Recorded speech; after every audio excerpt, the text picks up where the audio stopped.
Good evening, everyone. This is Trent Caldwell with your CSB Sports Update. And it is playoff time out here on Long Island. And as temperatures drop, division races are going to get a little tighter, and the dreams of playoff success are in the air. And in nowhere is that more prevalent than on the gridiron, as the 4-3 Elmont Spartans are going to take on the 5-2 MacArthur Generals. Now we're going to pick it up in the first quarter with quarterback Gerard Cunningham under center.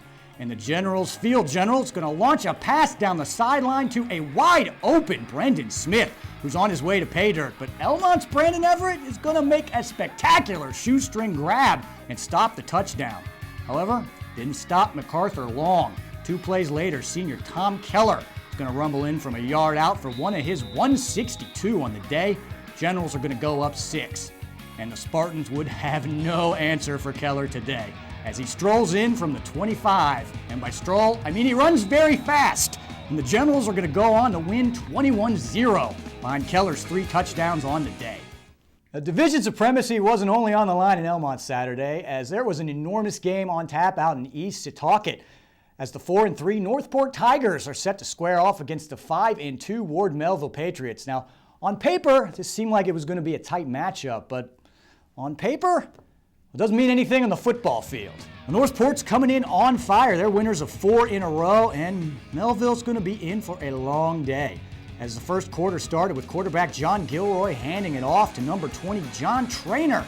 77 yards later, Trainer puts the Tigers up 7-0, and Trainer's still going. And he wasn't the only Tiger that was going to gash the Patriots on the ground today, as Cody Swing, he's going to swing around the outside here for the first of 3 touchdowns on the day. And, well, we tried to find some Melville highlights, but there weren't any. But there were more John Trainer highlights, as he's going to cap off his day with a 20-yard scamper. Trainer's going to finish with 145 yards and 2 touchdowns, and the Tigers are going to roll to a 49-19 victory.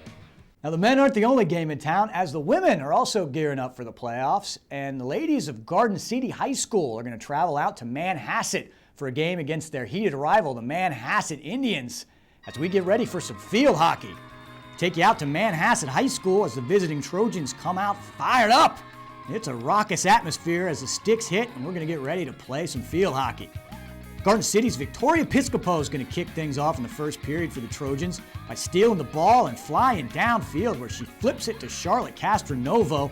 Castronovo is going to fire this cross-field pass over to Tara D'Angelo, and D'Angelo's going to bury the shot and put the Trojans up 1-0.